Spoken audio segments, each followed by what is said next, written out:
Et bonsoir à tous. Je vois pas l'image. Alors, a priori, on est en live. Par contre, c'est une nouvelle configuration. Donc, c'est quoi la question? En attendant que... Non. Si. Voilà, en direct.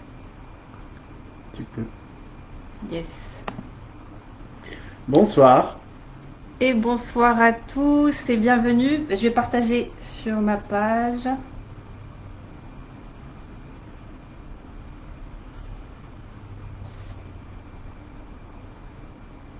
Tu vois ou pas? C'est en train d'arriver. C'est vrai qu'il y a toujours un décalage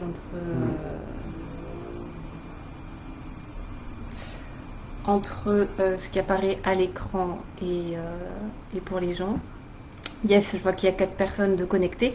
Est-ce que vous pouvez juste nous dire si vous nous entendez bien, si vous nous voyez bien? En fait, c'est la première fois que je fais depuis l'ordinateur et la configuration n'est pas la même que... Ah si, voilà, Dani. Coucou mes chouchous. Coucou Dani. Bonjour Dani. Bon, bah c'est bon, ça marche. Super. Moi, je vais partager sur ma page aussi. Voilà, yes. En direct. Jack, génial. Et bienvenue donc dans ce live dédié à l'éveil de notre planète intérieure, tout un programme. Et donc je suis avec Pierre. Le but de ce live, déjà c'est le titre du live. Et puis je sais pas, je sais même pas par quoi commencer. Peut-être te présenter. Donc en fait, pourquoi... Coucou Paulette. Bon, ça partage pas, mais...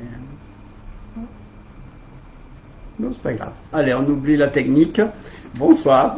Donc, sinon tu essayes. Si tu vas sur ma page. Ouais, j'y suis. Et tu me vois pas en live? Si, je te vois en live une fois que je suis en live. Non, t'es pas bon. T'es plus sur Watch. Mais voilà. Là, j'ai pas de lien pour partager. Ok. Donc, bon. Ou alors il faut aller sur Myland peut-être plutôt que ta page Proof. Bon, alors, les joies de la technique. Ah bah si, là. Non, je sais pas là, je peux partager en fait. Ah. Voilà. Bon, déjà, comment ça va bien depuis chez vous? Ici à Marseille, il fait super chaud. L'image est saccadée. Bon, bah voilà.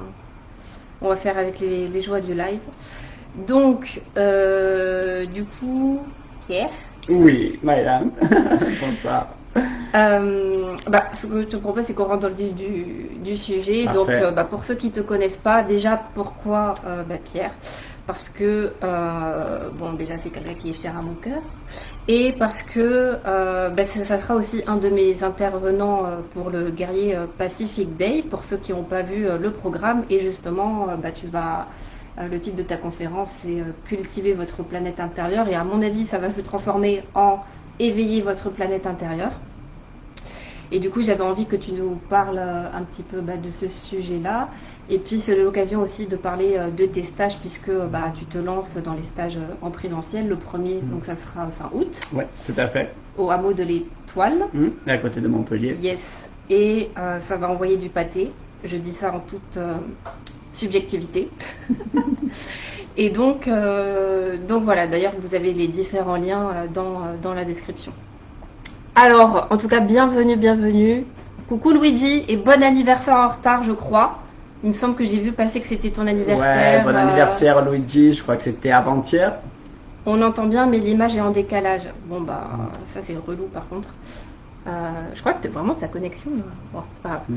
Excellent, ok. Donc, tant pis, on fera avec l'image comme ça. Ça se trouve, le mieux c'est le téléphone. Hein. Mais bon, ouais, je vois, en fait, c'est décalé. Bon, bref. Alors, ce que je vous propose, c'est qu'on rentre dans le vif du sujet. Il y a Evelyne hier qui a posé 3 questions, donc on y répondra. Bien sûr. Mais d'abord plutôt, j'aimerais que tu nous dises. T'as envie de te présenter ou pas, peut-être? Bon, je peux dire 2 mots peut-être pour celles et ceux qui peut-être me connaissent pas, et ils doivent être plus nombreux. Donc moi j'accompagne les personnes dans l'éveil de leur planète intérieure. Et la planète intérieure, c'est tout ce monde que l'on a dans notre ventre principalement, et qui à partir duquel pour moi tout s'éveille et tout prend forme. Donc c'est pas qu'une question de nutrition. Quand on parle ventre, souvent c'est une approche nutritionnelle, mais bien une approche globale de la psychologie, de la nutrition, de la biologie qui se passe là, et puis plus largement, à partir du moment où on commence à aller voir dans son ventre ce qui s'y passe, qu'on descend, qu'on va voir les couches sombres en nous, on s'aperçoit que c'est aussi le siège dans notre ventre de nos peurs, de nos comportements hérités, de mémoire énergétique, qu'elle soit émotionnelle, qu'elle soit transgénérationnelle, etc. Et c'est aussi un peu toute la mémoire du monde que l'on porte à travers notre microbiote. Je pense que j'aurai l'occasion d'en parler dans ce live. Et donc tout ce monde-là nous constitue, et lorsqu'on s'y connecte, on va trouver au-delà de l'infiniment petit notre infiniment grand. Et donc j'aide les personnes à aller voir à l'intérieur de leur ventre, à écouter leurs tripes, et à partir de cette voie-là, de pouvoir construire leur chemin et les aider à construire leur chemin. Et cet accompagnement se fait sous forme d'accompagnement individuel, de stage maintenant, ou de programme en ligne. D'ailleurs, si vous avez des questions par rapport à tout ce qui est microbiote, parce qu'on pourrait en parler pendant 3 heures, le but c'est vraiment d'aller à l'essentiel. Ouais. Le thème c'était éveiller la planète intérieure. Peut-être déjà première question, c'est quoi la planète intérieure Moi j'ai envie de redéfinir peut-être les deux mots, éveiller et la planète intérieure. Et pour moi l'éveil c'est toujours un éveil de soi, ou un éveil à soi. Et mon expérience, c'est pas un éveil un jour où on voit la lumière et puis c'est acquis pour tout le temps. C'est des pas où on vient se voir de plus en plus grand, on vient voir le monde avec peut-être une ouverture plus grande, et donc on accède à des informations un petit peu plus subtiles que les premières que l'on a. Les premières que l'on a, c'est à travers nos sens, on se voit à travers les yeux du corps, et puis on se définit par rapport à une taille, une couleur de cheveux, un âge, un sexe, etc. Et puis pas à pas, au fur et à mesure qu'on voit d'autres choses de qui on est, et peut-être que les sens ne voient pas, on accède à d'autres, une vision élargie de soi, et à partir du moment où on se voit plus grand, où on a cette vision élargie de soi, on peut voir l'univers aussi plus grand. Donc pour moi l'éveil c'est la vision de soi qui devient de plus en plus grande. Et de la planète intérieure, la planète intérieure, je pars d'un principe que tout ce que l'on vit ou tout ce que l'on perçoit à l'extérieur est la manifestation de notre monde intérieur. Et donc c'est bien cette planète intérieure, c'est le pendant du monde que l'on voit. Et donc si on est en accord ou pas en accord, en harmonie ou pas en harmonie avec ce monde, cet environnement dans lequel on vit, ça nous renvoie d'abord à ce qui opère à l'intérieur de nous. Et alors je le fais, j'envoie vers notre ventre, mais souvent lorsqu'on parle aux personnes, elles situent finalement ce monde créateur au niveau du ventre. Et c'est pas un hasard, parce que c'est le siège de la vie, c'est là où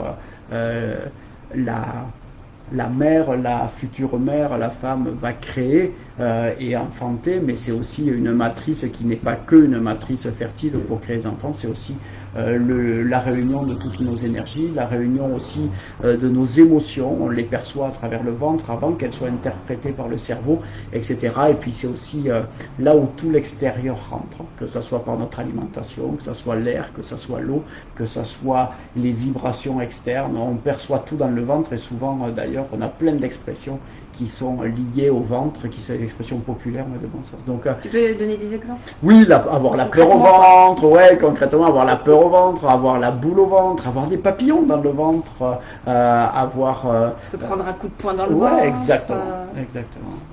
Ouais, enfin, si vous en avez d'autres, mais oui. Mais même accoucher, enfanter, créer, etc., sont des expressions qui peuvent être à un degré imagé, mais qui sont toujours en lien avec ce qui se passe dans notre ventre. Super. Et autre chose de ça, donc tu voulais définir l'éveil. Ouais, l'éveil et la planète intérieure. Et alors. Et du coup, alors peut-être en résumé. Ouais. Pourquoi c'est devenu ton sujet, toi? Alors, c'est devenu mon sujet parce que mon parcours, allez, on va dire personnel, mes passions, mes études et puis aussi mon parcours professionnel m'a amené sur la partie agricole, puis agronomie, puis ça a toujours été en lien avec la nature, les semences, la fertilité, etc. Puis l'environnement, la recherche, la création, j'ai une formation scientifique et la nutrition. Et en parallèle de mon chemin de vie, j'ai toujours eu une grande sensibilité au niveau du ventre. Sensibilité souvent douloureuse, que ce soit par rapport à des événements de la vie, mais également par rapport à ma sensibilité émotionnelle, ma sensibilité relationnelle, etc., se traduisait toujours par une présence très forte du ventre, jusqu'à avoir des hémorragies, jusqu'à avoir des douleurs horribles, etc. Et donc, ça m'a pris un long chemin d'arriver à faire le lien entre ce qui se passait dans mon ventre, ce qui se passait dans mes pensées, ce qui se passait dans ma façon de m'alimenter, ce qui se passait dans ma psychologie, et finalement en mettant des liens à travers tout ça, je me suis aperçu que tout le travail que je faisais de façon séparée, par exemple des thérapies, des séances de psychothérapie, etc., me soulageaient, mais ne touchaient pas à tout. Quand je faisais des régimes, parce que je grossissais, je maigrissais, etc., et je voyais bien que la partie alimentaire influençait aussi ma psychologie, ou que quand j'avais du stress, de l'angoisse, ça jouait sur ma façon de m'alimenter, mais je le touchais de façon toujours séparée. Jusqu'à ce que, en observant la terre, et en observant la vie qu'il y a dans un sol et ce qui définit sa fertilité, c'est-à-dire la quantité de vie, l'activité biologique qu'il y a dans un sol à travers ces micro-organismes, ces bactéries, ces champignons, etc., on va avoir la même chose en nous, et donc ce qui fait que le vivant que l'on voit à l'extérieur, on le porte en nous à travers déjà toute la vie, ces milliers de milliards de bactéries, etc., qui constituent notre microbiote, on le porte là dans notre ventre. Et c'est ce contact au vivant, à l'intérieur de nous, qui m'a fait prendre conscience qu'il est le reflet de ce vivant qui est à l'extérieur de nous. Et donc ma formation m'avait amené à voir tout le vivant dans la terre, dans les plantes, dans les êtres qui peuplent cette planète, et pas d'aller voir le vivant que je portais en moi. Et finalement, je me représentais la vie comme quelque chose de très... j'avais pas de représentation de la vie, si ce n'est que moi vivant, mais pas de la vie qui me traverse. Et en allant voir finalement ces êtres vivants microscopiques que l'on a et qui sont en plus grande quantité que toutes nos cellules, je me suis dit, waouh, finalement, déjà on porte la vie. Et pour un homme, se dire je peux porter la vie, c'est forcément quelque chose d'assez particulier, parce que porter la vie pour nous, c'est porter un enfant. Et en fait, je porte déjà ces centaines de milliers de milliards d'êtres vivants à l'intérieur de moi, et c'est eux qui me rendent vivant.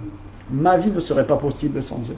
Et donc il y a un changement d'échelle progressif de la planète extérieure, ou même l'univers immense, la planète sur laquelle on vit, moi en tant qu'être humain, et puis c'est infiniment petit, et plus j'allais voir ces êtres microscopiques que je porte et qui sont indispensables à ma vie, moins ou plus la frontière diminuait, et donc je ne faisais plus de frontières entre l'humain, le microbien, etc., jusqu'à ce que finalement j'arrive à faire communiquer ces mondes que l'on peut dire plus subtils entre l'énergie, le biologique, le vivant, et finalement je fais des ponts entre les découvertes scientifiques, la biologie, la physique quantique, la philosophie, les sagesses millénaires, parce que tout ça finalement se rejoint et se rejoint souvent dans notre ventre.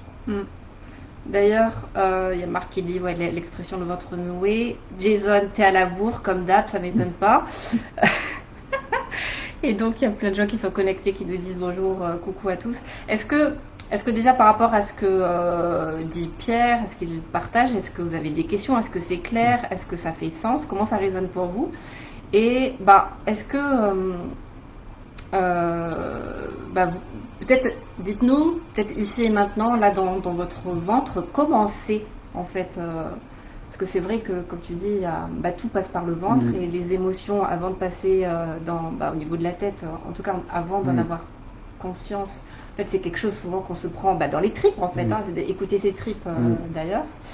Et du coup, est-ce que vous avez l'impression, vous, d'être connecté à votre planète intérieure et donc à votre ventre? Parce que en fait, pour toi, c'est la porte d'accès vers l'éveil, en fait. Ouais. Oui, c'est vraiment la porte d'accès vers l'éveil. Et pourquoi concrètement? Tu peux donner des exemples? Concrètement, par exemple, si j'ai mal au ventre, je suis constipée. En fait, alors on peut le voir comme ça, mais je veux dire, on peut voir un premier degré qui serait que j'ai une réponse finalement dans le corps aux questions que je me pose dans la tête. Et parfois, on pense que ce qui est concret, c'est ce que l'intellect comprend. Or, l'intellect, le mental, notre psychologie, c'est totalement non concret. Ce sont des pensées qui vont d'un neurone à un autre dans une sphère qui ne va pas plus loin que la tête. Par contre, concrètement, de façon physique, vibratoire, énergétique, notre corps vibre. Et la surface la plus sensible du corps pour vibrer est toute la surface de l'abdomen. D'abord parce qu'elle est très équipée de capteurs. On appelle à tort pour moi le deuxième cerveau notre intestin. Pour moi, c'est de loin le premier cerveau. Pourquoi? Parce que le nombre de neurones, de terminaisons nerveuses, de neurones qui y sont, fait que c'est un tissu sensible extraordinaire. Le système nerveux entérique, comme le système nerveux central, est un système autonome, c'est-à-dire qu'il a sa propre vie, il n'est pas obligé d'attendre les ordres du cerveau pour prendre ses propres décisions. Et ensuite, ils vont se synchroniser pendant notre sommeil, nos deux cerveaux, pour synchroniser leurs expériences de vie de la journée, pouvoir en tirer des conclusions et des enseignements pour avancer. Ensuite, le corps reçoit tout un tas de vibrations extérieures, qu'elles soient des personnes qui nous entourent, avec qui nous sommes en relation, qu'elles soient de notre environnement proche, l'air, sa qualité, les informations qui transitent et que l'on ne voit pas, qui transitent de la nature qui nous entoure, etc. Et toutes ces informations-là sont captées par ces formidables capteurs, à la fois nos capteurs biologiques, mais également par notre microbiote. Et il y a des expériences, par exemple, qui ont été faites d'isoler deux personnes qui se connaissent, donc qui ont un lien émotionnel, un lien relationnel, de les isoler à travers deux pièces distinctes sans qu'elles se voient. Et on lui met l'équivalent des capteurs d'encéphalogramme, c'est-à-dire des capteurs électriques, des électrodes au niveau du ventre, au niveau de l'abdomen, et l'autre personne à travers une autre pièce, et donc il y a un mur entre les deux, on lui soumet des images stressantes, des images de joie, des images qui le font mourir de rire, etc. Et en fait, la personne qui est en lien avec elle, sans avoir ces images, on perçoit des signaux très différents au niveau de son abdomen. Par contre, sa tête ne sait pas que c'est de la joie, etc. Et donc, les premières informations, on les reçoit d'abord au niveau du ventre, et ensuite elles sont transmises à notre cerveau qui va les analyser. Et c'est là où va commencer, j'ai envie de dire, le paradis ou l'enfer. C'est-à-dire que ces informations-là, si elles sont prises comme une information, nous renseignent sur ce que je dois manger, sur ce que je dois faire, si je dois bouger, si je dois répondre finalement à des informations basiques que sont me mettre en mouvement, me reposer, manger, arrêter de manger, boire, faire autre chose, danser, aller chercher de la nourriture, m'amuser, discuter, etc. ou bien elle commence à être interprétée, jugée entre c'est bon, c'est pas bon, c'est douloureux, c'est pas douloureux, j'aime pas, c'est méchant, c'est gentil. Et là, on commence à créer une séparation entre l'information de base qui nous guide vers où on doit aller avec là, on rentre dans le conditionnement, on rentre dans la morale, on rentre dans plein d'autres choses qui vont nous conditionner. Et donc tout le travail pour lequel que j'enseigne dans les stages, et on va le faire concrètement, c'est d'arriver à amener son esprit dans son ventre pour aller capter ces signaux primaires qui sont réellement les signaux de notre corps, ce dont notre corps a besoin.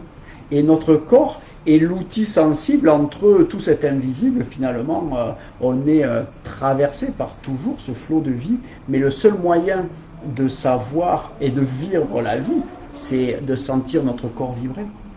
Et donc la vibration de notre corps, les informations perçues par notre corps permettent de faire cette expérience de vie, et finalement j'ai envie de dire que leur interprétation ensuite est secondaire, sauf que c'est devenu tellement fort, tellement présent dans nos vies que finalement le mental, la partie du cerveau de la tête a pris le pas sur celui du corps.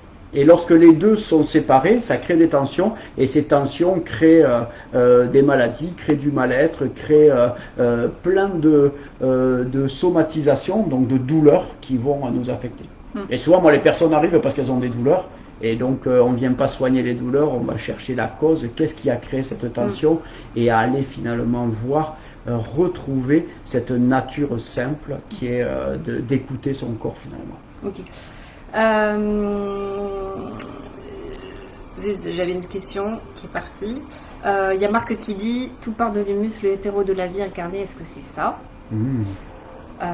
Babonne qui dit qu'il est d'accord avec le premier cerveau. Est-ce que tu peux faire une réponse à Marc? Et après il y a Denise qui est bien sûr. Oui, l'humus, le terreau de la vie incarnée, oui, je partage totalement cette vision-là. Si on se représente la vie comme un cycle, que ce soit un cycle des éléments, un cycle énergétique, un cycle biologique, finalement nous sommes tous des parcelles de terre. Nous venons tous de la terre et nous retournons tous à la terre. Et vouloir le nier, c'est passer à côté de la vie. Lorsqu'on va mourir, biologiquement, tous nos éléments vont retourner à la terre, vont se désintégrer. Et notre corps est venu de ces éléments puisés dans la terre. Et ce qui est formidable, c'est que ces bactéries, ce microbiote, cette planète intérieure, la fertilité dépend de la diversité de notre microbiote. Et maintenir cette biodiversité, donc on va aller sur les sujets de sauver la planète, l'environnement, le monde, etc. Mais cette biodiversité en nous est également la biodiversité du sol. Et finalement, tout ce qui est bon pour un sol est bon pour nous, mais parce que notre humus interne est ensemencé de ces bactéries qui viennent de la terre. On les a ingérées, non pas... D'où l'importance de faire attention à ce qu'on met dans notre corps, dans notre corps, de ce qu'on ingurgite, à la fois l'alimentation classique, mais aussi l'alimentation au sens large, de quoi on se nourrit. Ouais. Et donc les émotions, ce qu'on regarde, ce qu'on mange, notre environnement, l'environnement, ça quoi. Ouais. Et j'ai envie de dire subtilement de tout ce qu'on ne se nourrit pas. Et parce que c'est plus caché dans notre conscience, on a peu conscience de tout ce dont on ne se nourrit pas. Et lorsqu'on ne se nourrit pas de ce qui nous nourrirait... D'ailleurs, qu'est-ce qui vous nourrit, vous? Ça serait super intéressant dans les commentaires. Est-ce que vous pouvez le mettre dans les commentaires? Qu'est-ce qui vous nourrit? D'ailleurs, quand on pose la question, si je vous dis, qu'est-ce qui vous nourrit dans la vie? Qu'est-ce que vous me répondez? Qu'est-ce que vous nous répondez? D'ailleurs, petite parenthèse, après je vais revenir sur le partage de Denise. Souvent, d'ailleurs, tu vas bientôt changer le nom de ta page, qui va devenir sûrement... Oui, ça s'appelle Intelligence nutritionnelle, sur lequel je mettais tous les aspects comportementaux, psychologiques, nutritionnels, etc., et qui va s'appeler Éveil de la planète intérieure. Oui, parce que justement, ce qui était confusant, c'est que la plupart souvent, spontanément, quand on parle de toi, les gens pensent que tu es un nutritionniste, en fait, et d'où un petit peu la confusion. Et toi, ton approche, qui est, de mon point de vue, unique. Après, moi, c'est pas mon domaine d'expertise, mais en tout cas, ce que je crois, du peu que je connais, c'est que ton approche, elle est unique, c'est que tu es anti-régime. Et en fait, on ne vient pas te voir. Alors, à l'origine, de ce que j'ai compris, de toute façon, de toutes les personnes qui viennent à toi, oui, la porte d'entrée, c'est voilà, je manque d'énergie, ou j'ai des bobos au ventre, ou j'ai un problème de surpoids, ou de constipation, de douleur, etc. Sauf que toi, tu agis, tu parlais des trois portes de ton triptyque, en fait, qui est le comportement, la psychologie et la nutrition. Ouais. Mais la nutrition, c'est que un tiers finalement de ton approche, et ça, je trouve que c'est parce que tu apportes d'original et que tu as une approche hyper complète. Justement dans ton approche, et qui en effet, je trouve que l'éveil intérieur, ça correspond beaucoup plus, l'éveil de la planète intérieure, ça correspond beaucoup plus à ce que tu fais, parce qu'en fait c'est un travail vraiment global, holistique, quoi. Alors, du coup, Marc nous répond la joie. Sandy, faire des choix en accord avec mes besoins. Donc déjà, rien que dans ce que vous mettez là, pour l'instant, Sandy et Marc, pour l'instant, vous ne parlez pas de bouffe, vous ne parlez pas de chocolat, de Nutella et de fondant au chocolat. Je suis très chocolat, en fait. Mais vous parlez d'autre chose, donc ça montre bien que ce qui nous nourrit, et toi, c'est un peu ton message, souvent, c'est que on vient combler un manque, justement, de choses dont on n'est pas nourri, notamment la joie. Quand notre joie n'est pas nourrie, on va se jeter sur la tablette de chocolat. Or, c'est pas ça que, en fait, en mangeant notre chocolat, on vient nourrir la joie, en fait. On ne vient pas nourrir notre corps. Bien sûr, et quand on pose cette question, qu'est-ce qui te nourrit vraiment, on me répond rarement des aliments. On me répond la relation, l'amour, la joie, danser, écrire, le silence, la nature, être en relation avec mes enfants, ma famille, mes amis, etc. Et donc l'art, bref, tout ce dont on pourrait penser que c'est anodin, que c'est pas utile, etc. Or, c'est la première chose qui nous nourrit. Et j'ai envie de dire que lorsqu'on peut, en conscience, se nourrir, s'arrêter une seconde sur la beauté des choses, si on peut en conscience s'arrêter sur l'intérêt d'une bonne discussion entre amis. D'ailleurs, Étienne qui dit la nature et le calme. Ouais, le calme. Si on sait goûter ce calme-là, observez-vous, voyez ce qui se passe dans votre ventre. Souvent, ça détend. Et souvent, on n'a pas forcément faim après ces moments-là. Les personnes qui aiment danser, les personnes qui aiment, qui sont passionnées pour, je sais pas, peindre, dessiner, etc., faire de la musique ou écouter de la musique, on a rarement faim pendant ces moments-là. Et alors que peut-être à la même heure, si on faisait pas cette activité-là, on aurait faim. Donc, je dis pas qu'on... Moi, je mange souvent quand je m'ennuie. La plupart des gens. Quand je suis triste ou quand je m'ennuie. Parce que l'ennui les renvoie à la solitude, les renvoie à des peurs de ne pas être en relation, de ne plus être en relation, etc. Et derrière ça, il y a aussi beaucoup de conditionnement. Donc ça, c'est la partie psychologique de quoi on ne se nourrit pas et qu'est-ce que ça vient renvoyer en nous. Mais il y a aussi une grande part de comportement. C'est-à-dire que on mange à midi et demi parce qu'on est habitué à manger à midi et demi. On fait 3 repas par jour parce qu'on nous a dit que c'était bien. On prend le petit déjeuner parce qu'on nous a bassiné que si on ne prend pas un bon petit déjeuner, on n'a pas l'énergie pour la journée. Ça peut être totalement contre-productif pour la plupart des personnes.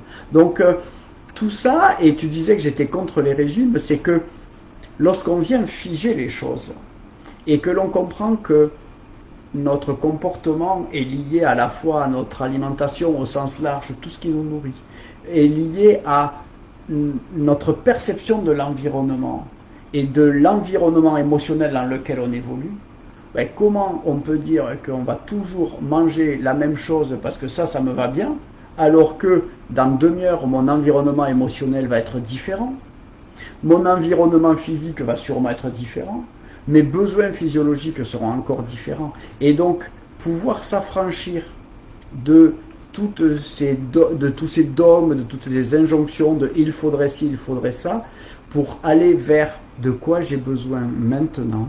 Et c'est tout l'apprentissage, c'est ce que je fais passer à travers mes programmes en ligne et ce qu'on fait dans les stages en 2 jours, finalement, ça suffit pour aller voir, écouter ses tripes, écouter son corps et percevoir ce qui est bon pour moi à ce moment-là. Et finalement, j'aime renverser les choses en disant à la fin des stages, les personnes se disent non pas quoi manger, mais qu'est-ce qui serait bon pour ma planète intérieure. Et finalement, on vient voir son ventre comme un jardin, comme une belle planète, comme une jolie terre. Et au lieu de se dire, tiens, de quoi j'ai besoin, on vient de dire, qu'est-ce qui lui ferait du bien. D'ailleurs, posez-vous la question là, pour rendre les choses, j'ai bien compris moi. Et du coup, par rapport à ce que tu dis, déjà, par rapport à ce que dit Pierre, là, si vous vous posez juste quelques secondes avec vous-même, et de changer la question, pas de quoi j'ai envie, parce que moi, si vous me demandez à n'importe quelle heure de la journée, est-ce que tu as envie de manger, moi je te dis oui.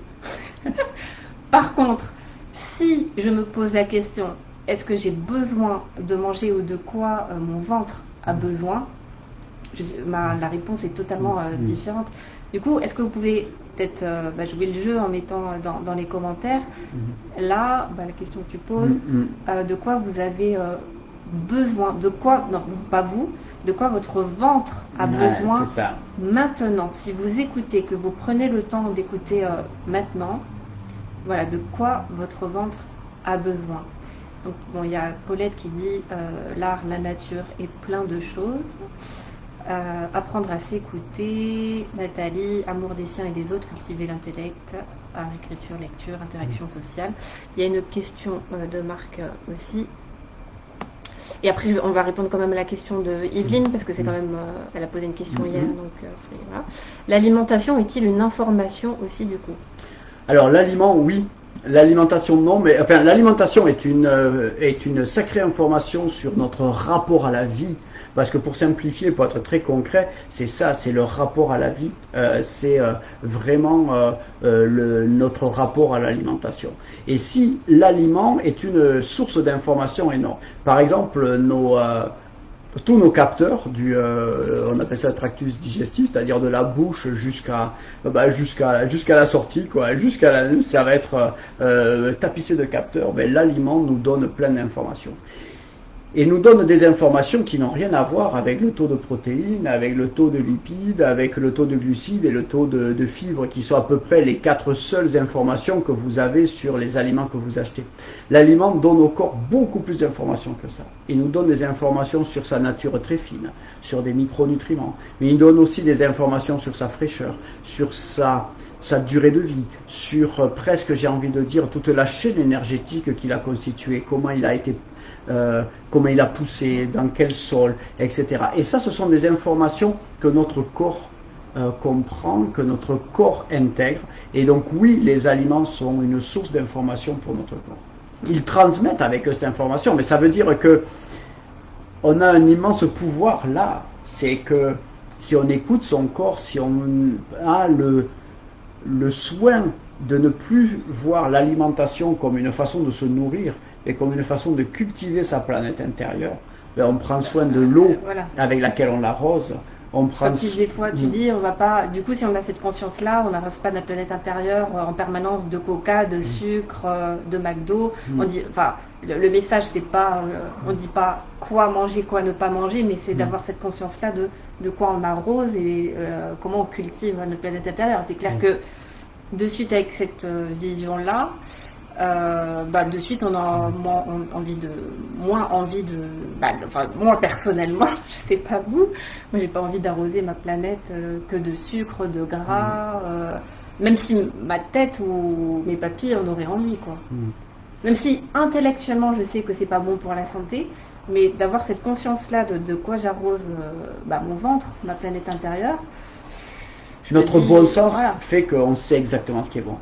Si on se représente, mais c'est une représentation parce que vous n'avez pas vos yeux du corps à l'intérieur du ventre, mais en captant ces signaux, on apprend rapidement et j'aide les gens à s'entraîner à ça, à ressentir les signaux indispensables à pouvoir décrypter ce qui se passe dans notre corps. Et déjà notre bon sens fait que si on se dit j'ai une belle fleur là, ou j'ai une belle terre et je veux la rendre la plus belle possible, on va respecter les cycles.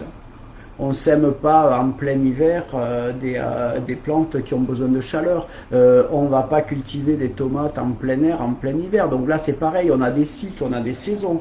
On a besoin de repos. On n'a pas besoin que tout le temps d'alimenter, respecter ça. On a des saisons, on a des tempêtes qui arrivent, une tempête émotionnelle. Ça s'appelle les vents. Ben ouais, les vents intérieurs.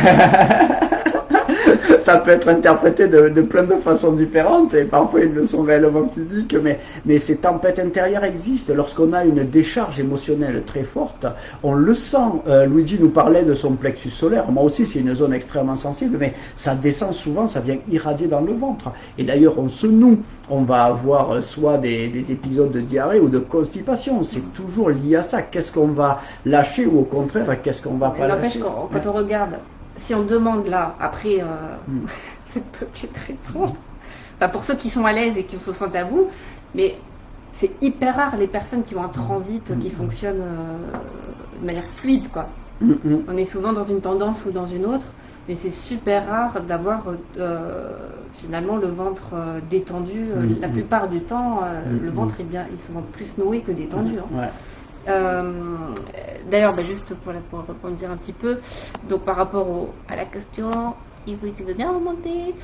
Donc la Paulette qui nous dit voilà, besoin de fraîcheur, de calme, de laisser aller. Tout à l'heure, voilà, besoin de repos, besoin d'eau, j'ai vu. Voilà. Bon, bref, ça bug. Ouais, non.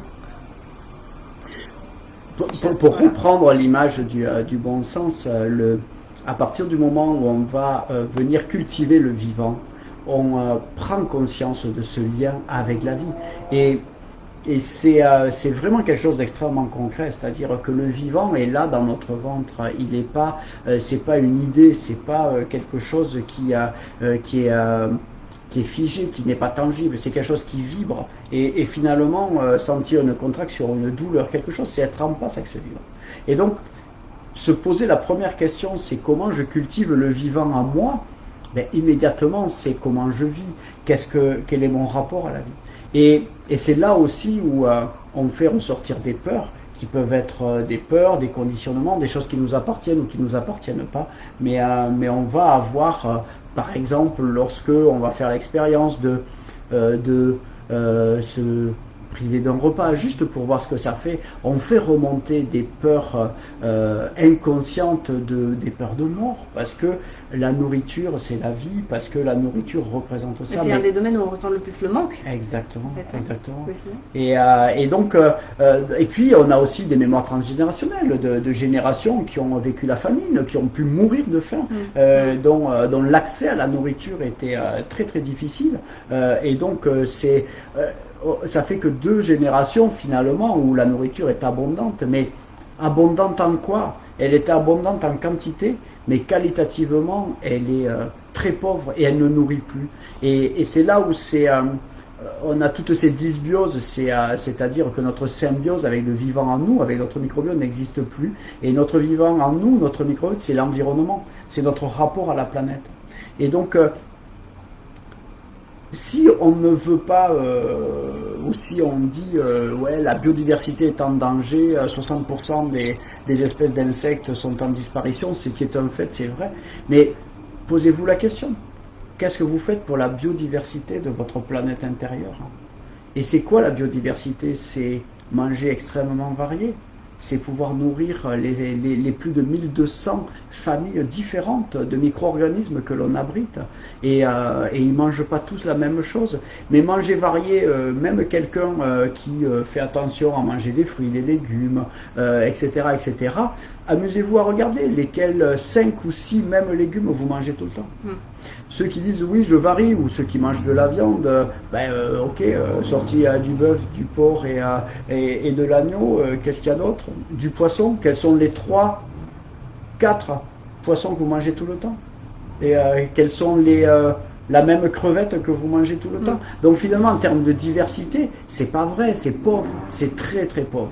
Et sans aller ensuite dans le contenu de ces aliments, comment ils ont été cultivés. Est-ce qu'ils ont été cultivés aussi avec amour, en prenant le temps, dans le respect, dans une terre qui a une activité biologique. On l'a vu, il y a quelques études qui ont montré que entre une agriculture intensive qui finalement a des sols assez stériles et des aliments qui poussent, des végétaux qui poussent sur un sol très peu travaillé, il y a plus de 1000 nutriments dans un, et il y en a quasiment 20 ou 30 fois moins dans l'autre. Donc ça veut dire que la richesse alimentaire de nos aliments dépend aussi de la façon dont ils sont cultivés. Donc l'impact que l'on va avoir en choisissant nos aliments, en choisissant l'eau, en choisissant, etc., tout ça, notre mode de vie, que ce soit en quantité ou en qualité, on a un impact sur les filières qui les produisent, on a un impact direct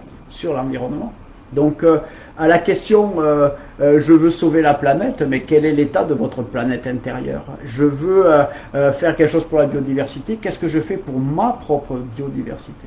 Et je crois que répondre à ces questions-là, c'est vraiment se connecter à son vivant, et c'est aussi c'est avoir son vrai pouvoir. Et je crois que notre seul pouvoir est là, mais il est immense. Super. Comment ça résonne tout ça pour vous? Alors, plusieurs questions. Oh, c'est chiant. Alors oui, j'avais une question qui est remontée, je crois que c'est Sarah qui demandait qu'est-ce que tu penses de la purge. Une autre question, je te les balance en vrac si tu peux faire une petite réponse résumée. Et ensuite, on n'a toujours pas répondu à Evelyne. Donc, la purge, qu'est-ce que tu penses du jeûne normal et du jeûne intermittent? Et voilà, déjà c'est très bien. Bon, purge, jeûne intermittent, de quoi on parle? On parle de finalement priver notre organisme de nourriture pendant un certain temps plus ou moins long. Ma position, c'est que quelle est l'intention derrière? Est-ce que c'est une intention de détox? Moi, la détox, je ne sais pas ce que ça veut dire. C'est plus un terme marketing, mais aujourd'hui, moi, je ne sais pas ce que ça veut dire. Est-ce que c'est une question de donner une pause à son corps, c'est-à-dire de laisser les choses s'évacuer? Vous savez que, notamment les protéines, qu'elles soient animales ou végétales, peuvent mettre jusqu'à 12-15 heures à être digérées, et comme c'est quelque chose d'assez gluant, adhérent, etc., peuvent mettre plusieurs jours à être évacués. Donc on comprend bien que pouvoir faire une pause, diminuer la quantité, jeûne intermittent, laisser un espace de 12 à 16 heures entre deux repas, va permettre à l'organisme de faire tous les cycles dont il a besoin. Sur des jeûnes plus longs, de plusieurs jours, sec, pas sec, j'ai envie de dire, c'est quoi l'expérience? Est-ce que vous avez envie de vous connaître? Est-ce que vous avez envie de repousser vos limites, de voir la puissance de l'esprit sur le corps, de voir combien vous êtes plus fort que la voisine, ou etc.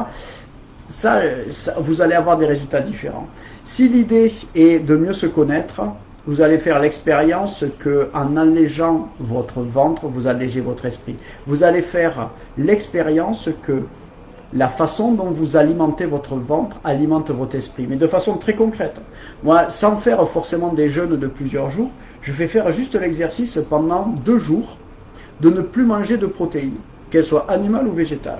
Vous n'allez pas mourir, hein. Vous allez manger des fibres, vous allez manger autre chose, des légumes, des fruits, etc. Mais vous allez juste diminuer, voire idéalement supprimer les protéines pendant 1 ou 2 jours de votre ration alimentaire.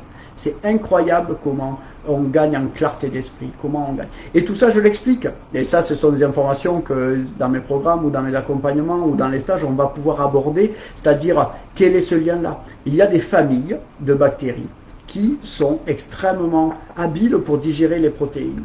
Sauf que ces bactéries-là sont aussi extrêmement habiles pour réclamer leur dû, et pour réclamer leur dû, elles vont vous envoyer des signaux, créer des pensées qui vont plutôt être des pensées de style, il faut y aller, des styles, des pensées qui vont être plutôt liées à ce que nous on reçoit comme une pensée un petit peu agitée, ou bien des choses qui sont un petit peu anxiogènes, etc. Donc en fait, on a une influence, on peut moduler ces pensées. Et donc pour en faire l'expérience, le jeûne, avoir des espaces sans alimentation vont permettre finalement d'avoir une base sur laquelle on va pouvoir faire ces expériences. Donc dans l'idée de se découvrir et de découvrir ces liens ou de faire remonter des peurs, se priver d'un repas, ça fait remonter des peurs. Donc en fait, j'ai envie de dire que nutritionnellement, ça n'apporte pas grand-chose. Par contre, dans votre connaissance de comment fonctionne votre machine, quel est votre lien au vivant, ça va vous apporter beaucoup. Donc voilà. Donc pour moi, c'est pas un défi, c'est pas quelque chose qui est à faire. On parle bien de personnes saines, après que certains jeunes particuliers puissent être adaptés dans le cas de certaines maladies pour faire réagir le corps, créer un stress, etc. Je rentre pas dans ce débat, c'est très particulier, c'est très spécifique aux personnes. Mais de façon générale, si c'est pour faire l'expérience de soi et son rapport à la vie, c'est une expérience géniale, c'est un super exercice. Ça va vous donner un lien à l'énergie. Vous allez voir que si on veut de l'énergie, il faut commencer par moins manger, par exemple. Ça, c'est quelque chose que je peux vous donner. Si vous voulez plus d'énergie, commencez par moins manger. Ça paraît contre-intuitif pour l'intellect, mais le ventre le reçoit bien. On passe beaucoup trop d'énergie à digérer, à se battre contre cet afflux de nourriture, qu'à en libérer et la rendre disponible pour nos activités. D'ailleurs, tu as un autre truc d'ailleurs par rapport à la digestion. Tu peux la petite astuce ou sur les fruits. Ah oui, les fruits, les manger en premier par exemple. Tout ce qui va être fermentescible, c'est-à-dire qu'il y a des sucres et de l'eau et qui va pouvoir fermenter, le manger en premier. Idéal en premier ou séparé des repas. Pourquoi? Parce que ça va vous donner de l'énergie rapidement. Ensuite, ça va vous amener à la satiété beaucoup plus rapidement entre les fibres et les sucres contenus dans les fruits. Et ensuite, si vous comme ils sont digérés très rapidement, si vous les mettez en premier, ils ne font pas bouchon entre guillemets. Si par contre vous commencez par les protéines ou les aliments gras, quand vous allez mettre les fruits, les bons fruits à la fin du repas, ça fait bouchon et eux vont fermenter et c'est là que vous avez les ballonnements, les douleurs, voire même les remontées acides, etc. Et là vous vous dites, les fruits je ne supporte pas. C'est pas la faute de ces bons fruits, c'est juste la place dans le repas. Donc il y a un certain nombre d'astuces comme ça qui sont vraiment extrêmement pratiques et le jeûne c'est vraiment quelque chose qui peut être un outil pour apprendre ça, faire les liens de cause à effet entre la façon de diminuer sa ration alimentaire et quelle espèce ça fait, quel type d'aliments quand je les réintroduis me permettent d'avoir tel type de pensée, etc. Donc vous allez toucher ce lien-là. Coucou Valérie. Valérie qui nous dit on peut magnétiser ces aliments afin de nous apporter tous les bienfaits. Yes. Oui, tout ça fonctionne. Et j'ai envie de dire, la conscience que l'on met dans les aliments, c'est celle qu'on est prêt à recevoir. Donc si on le fait sans être prêt à recevoir cette conscience-là, ça va être quasiment sans effet. Mais par contre, à partir du moment où on rentre en conscience dans cette chaîne énergétique, puisque le magnétisme est une forme d'énergie. Tu peux expliquer comment on peut magnétiser des aliments d'ailleurs? Et après, il faut vraiment pas s'arrêter. Non, peut-être que c'est très particulier, mais oui, en tout cas, moi j'ai envie de le généraliser. L'idée, c'est pas de faire comment on peut magnétiser ces aliments. Je pense que ça n'a pas forcément, ça peut avoir d'intérêt, mais pas forcément général.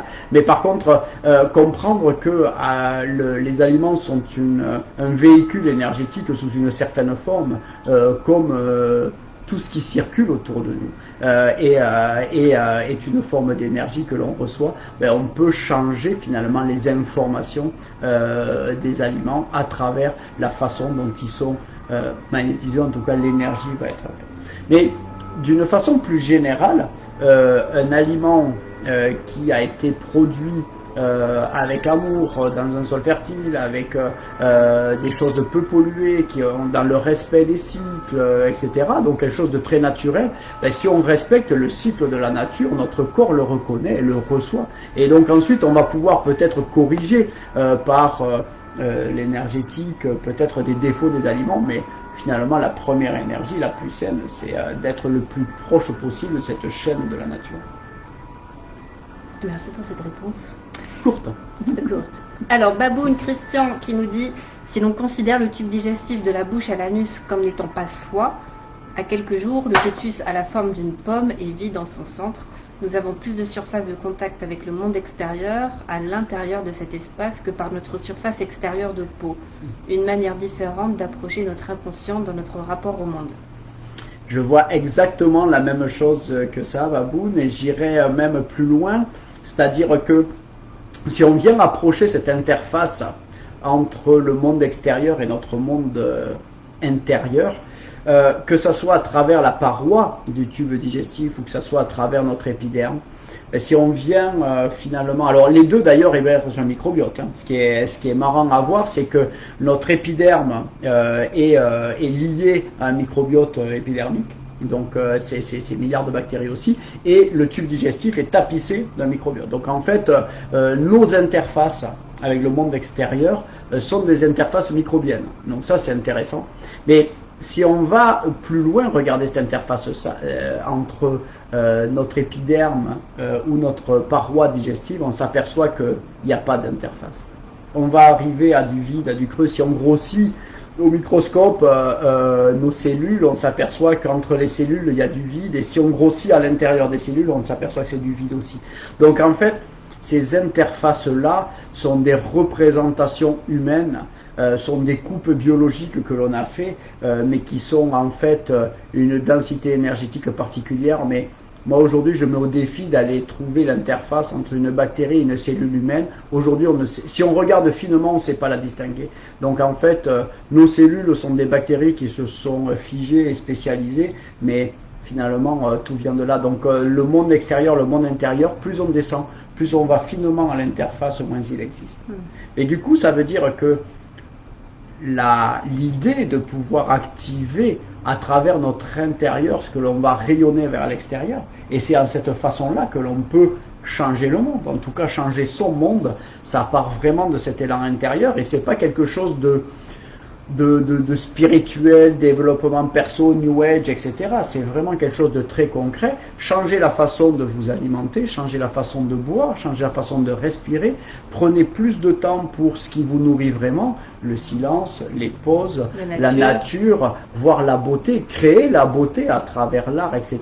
Et vous verrez que votre rapport entier à la vie change et que vous allez le rayonner différemment. Et c'est là où, sans forcer, sans se battre, sans vouloir l'imposer aux autres, ben vous rayonnez ça, et c'est les autres qui viennent vous dire mais qu'est-ce que tu fais pour traverser cette crise Covid là sereinement? Qu'est-ce qui se passe pour avoir finalement cette énergie, pour avoir cette philosophie de vie, etc. Et là, vous pouvez à ce moment la transmettre, non pas ce qu'ils doivent faire eux, mais peut-être les mettre sur le chemin que vous avez trouvé, d'aller voir dans votre intérieur et de changer cette planète intérieure. Et c'est comme ça qu'elle change. C'est beau. Merci en tout cas, et pour vos interactions et j'adore, la meilleure cuisine est celle faite avec amour. Mais alors clair. Ça c'est Baboun, tu prêches un convaincu, et je crois même que l'amour est le premier aliment, et peut-être même le seul aliment dont l'homme a besoin. Et cet amour est dans les aliments et dans le partage. Ouais, et puis ça se sent tellement, c'est-à-dire que même si quand on mange un plat qui était déjà cultivé, un aliment qui a été cultivé avec amour, ça se ressent. Déjà, ça je sais pas, j'allais dire, ça se voit, ça se ressent même quand on le mange, qu'un fast-food, même si on peut aimer ça de temps en temps, et l'idée c'est pas de dire faut pas aller au fast-food, mais en tout cas on le sent, même inconsciemment, il y a quelque chose qu'on perçoit, quoi. On perçoit l'amour qu'il y a dans l'assiette, c'est clair. Tout à fait. Alors Yveline, parce que sinon on va vraiment gueule.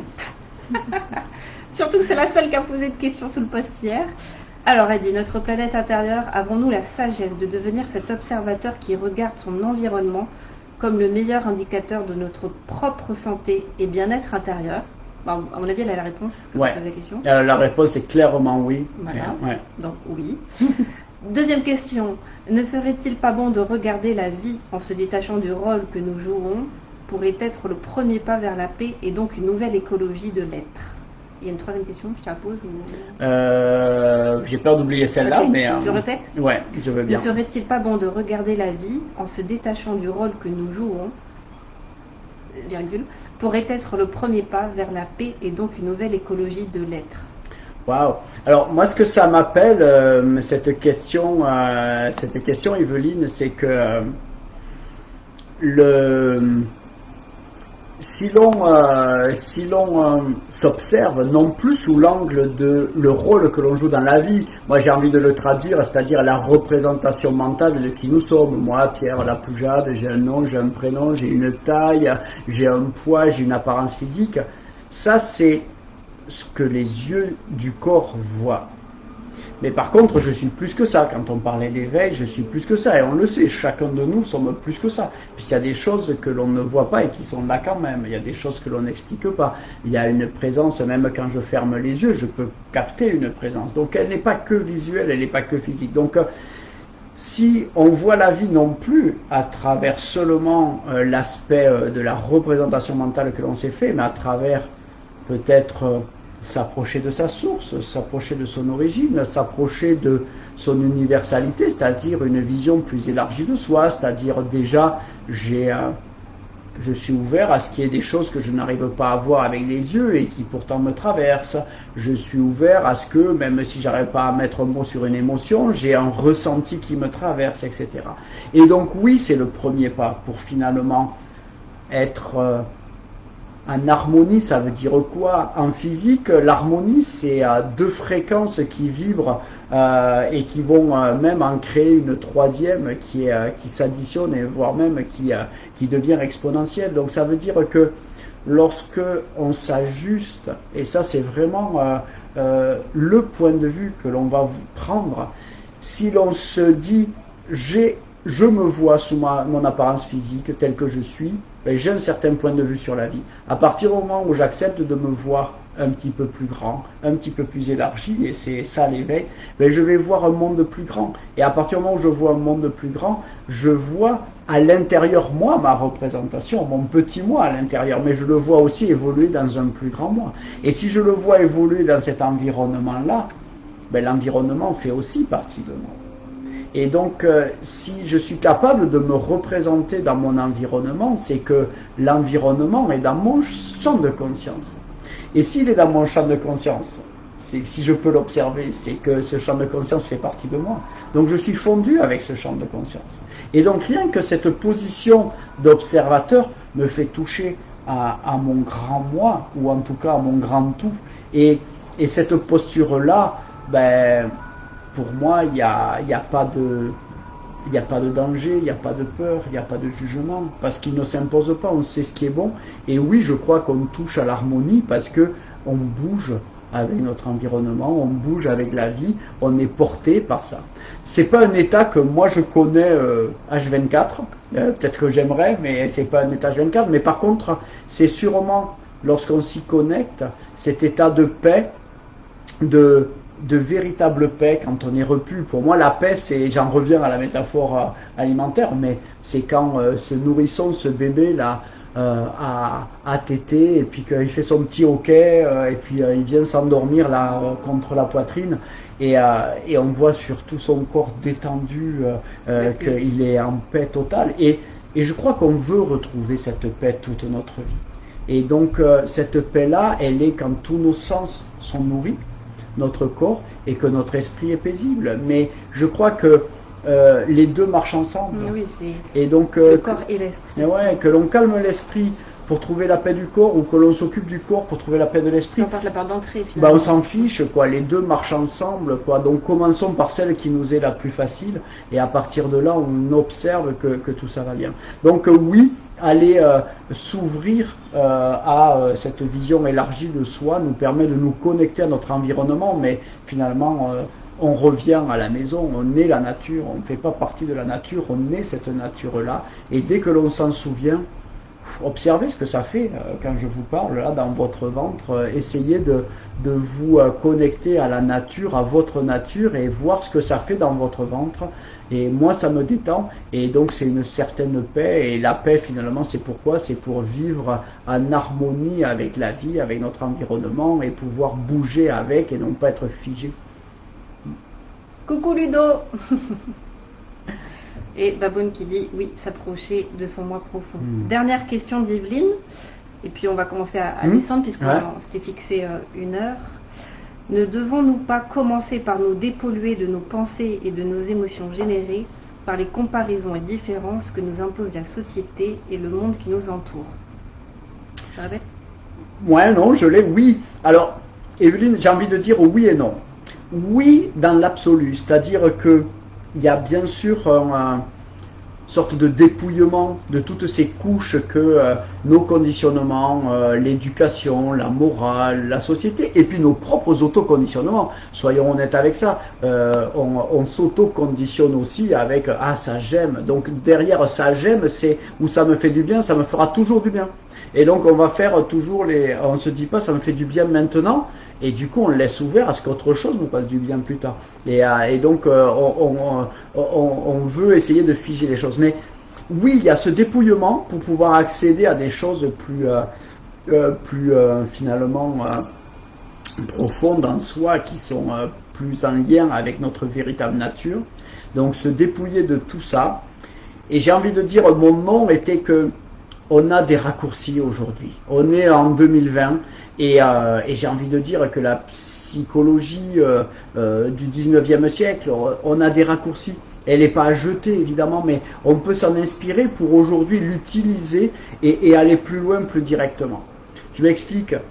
L'exercice qu'on a fait là, en répondant à ta deuxième question, Evelyne, d'aller mettre notre point de vue sur l'arrière-plan, sur quelque chose de plus grand que nous, ben, ça peut prendre 3 minutes d'exercice de respiration, ou ça peut prendre 10 séances, ou 15 séances, ou 20 séances pour y arriver.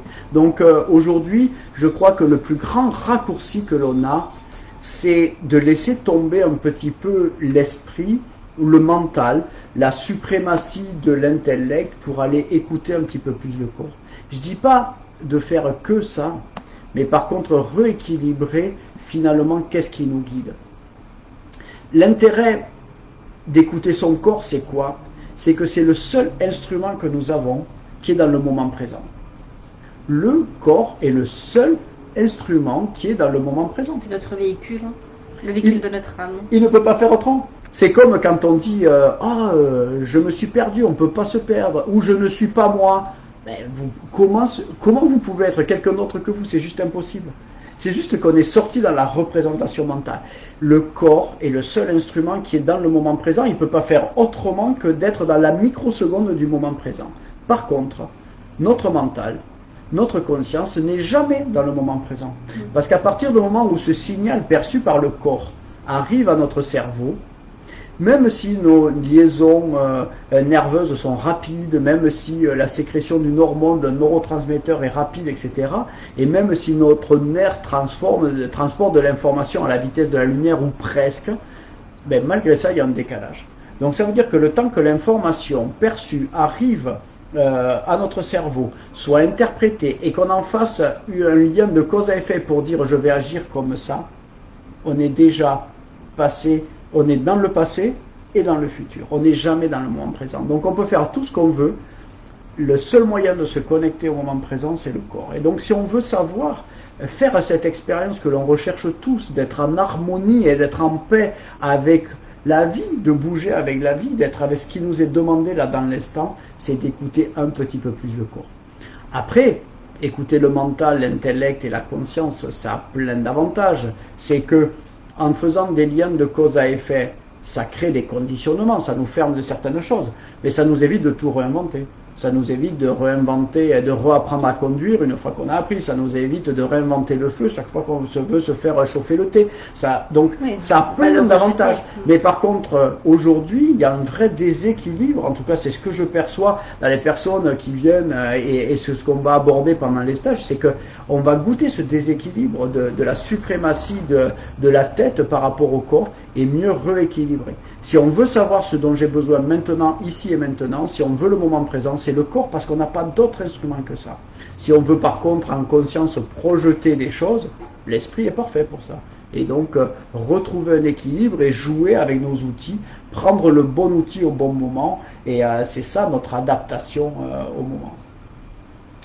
Merci. N'a-t-il pas la mémoire héritée, ne serait-ce pas par le génome déjà? Le corps, Oui, tout dépend à quelle partie on se connecte. Oui, il y a une mémoire héritée à travers le génome et puis aussi l'épigénétique qui est toute la modulation des gènes à la surface des gènes par nos émotions, par tout ce qui se passe. Donc oui, entre le génome et puis notre génome personnel, on va dire, et puis le génome de notre microbiote, donc notre microbiome, c'est-à-dire tout l'ensemble génétique que porte notre microbiote, qui est beaucoup plus puissant, beaucoup plus élargi que notre génome humain.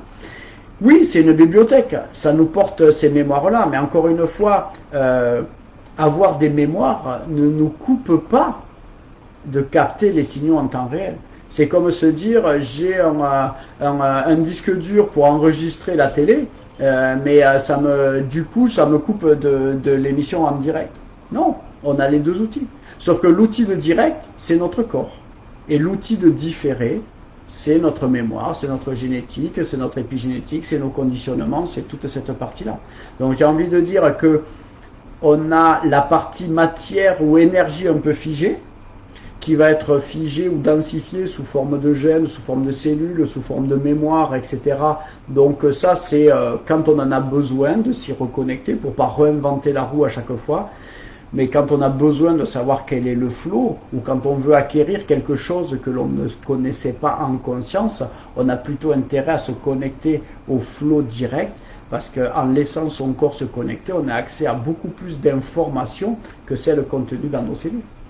Et donc on démultiplie. Et c'est là où finalement, en allant voir notre infiniment petit, on s'ouvre à cet infiniment grand et on va pouvoir capter des signaux sensibles. On appelle ça comme on veut, canaliser, channeliser, avoir l'information, l'intuition, le divin, appelez ça comme vous voulez. En tout cas, c'est avoir accès à une information qui est fluide, qui est juste à l'instant où elle est là, qui ne sera pas juste dans le futur, qui est juste à l'instant qui est là et dont on a besoin, on a toujours accès. Merci. Alors, on va prendre une dernière question, puis on va conclure. Ouais. Donc, Nathalie qui dit alimentation évolue avec l'âge. Oui, elle évolue tout le temps. J'ai envie de dire que les besoins évoluent avec l'âge, évidemment. Mais encore une fois, ils évoluent avec l'âge de notre corps, mais ils vont aussi évoluer avec comment on entretient notre corps et finalement comment on la nourrit aussi. Et donc finalement, j'ai envie de répondre un grand oui, mais de rajouter avec l'âge biologique finalement, c'est-à-dire que l'alimentation évolue avec notre âge biologique, c'est-à-dire que au moment où on va être en croissance, constituer un certain nombre d'organes, on va avoir des besoins spécifiques pour avoir cette construction-là. À partir du moment où on va être plutôt dans une phase active, ben, finalement on va avoir des besoins qui sont aussi spécifiques. Et puis lorsque on va peut-être avoir une certaine sagesse, de se nourrir d'autres choses que d'aliments et d'être ouvert à aussi plein d'autres choses, ben on va peut-être aussi diminuer un certain nombre de besoins. Mais j'ai pas envie de faire une réponse médicale, mais plutôt une réponse plus nuancée entre les besoins de ton corps biologique et puis les besoins qui vont être liés à l'expression de toi à travers ton corps. Et ceux-là, ils vont être avec certains aliments, mais pas que des aliments physiques. Pauline qui dit génial Pierre, merci de ce rappel des langages. Est-ce que tu aurais envie, voilà, quelque chose qui est important pour toi, un dernier message que tu as envie de transmettre aux gens qui nous écoutent, sachant que, voilà, pour ceux qui ont envie d'aller plus loin avec Pierre, déjà, l'énergie, j'imagine que vous le savez tous, du présentiel n'a rien à voir avec, même si c'est sympa et que vous pouvez sûrement ressentir l'énergie de Pierre à travers votre écran, il n'y a rien de plus puissant et c'est, enfin, je veux dire, ça n'a rien de comparable à l'énergie du présentiel. Donc tu proposes différents stages, donc le prochain d'ailleurs dans 2 semaines.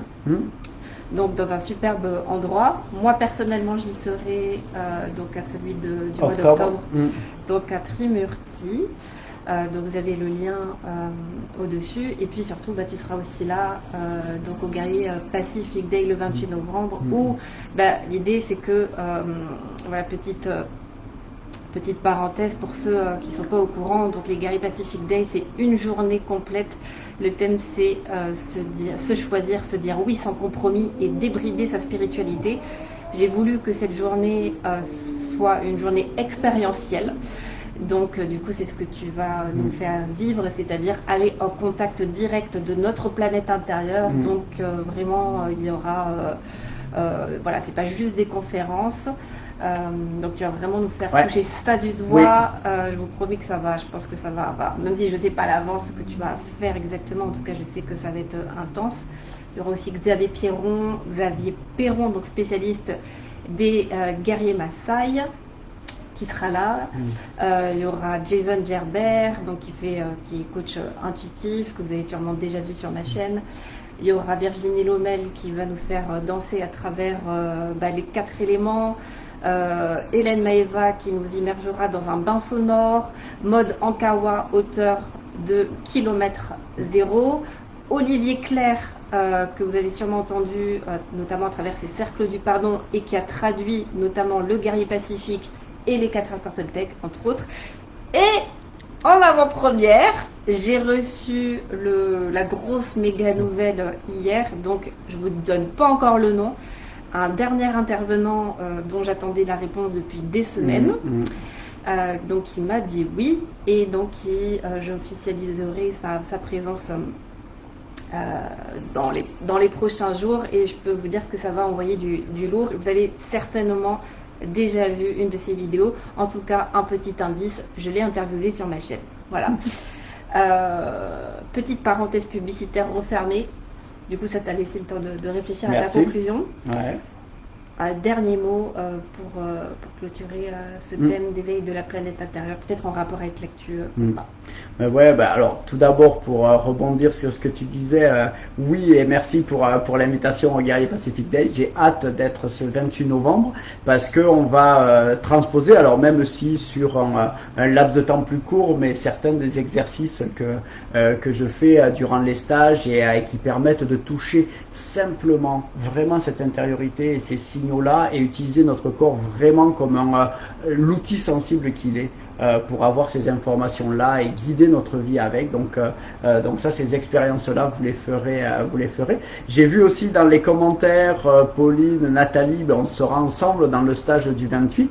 Donc c'est un petit groupe volontaire, donc il reste encore des places pour les stages. Vous pouvez vous inscrire, le lien est là. C'est 2 jours vraiment où l'énergie est vraiment géniale parce qu'il y a celle du groupe, il y a la mienne en direct, et puis on pratique. C'est vraiment mon approche, c'est pas une approche d'enseignement théorique, c'est vraiment le sensoriel et même j'ai envie de dire le sensuel, c'est-à-dire sentir le corps comme cet outil vibrant pour nous amener vraiment vers nos besoins ici et maintenant, et à partir de là observer et faire grandir cette énergie qui nous permette de rayonner.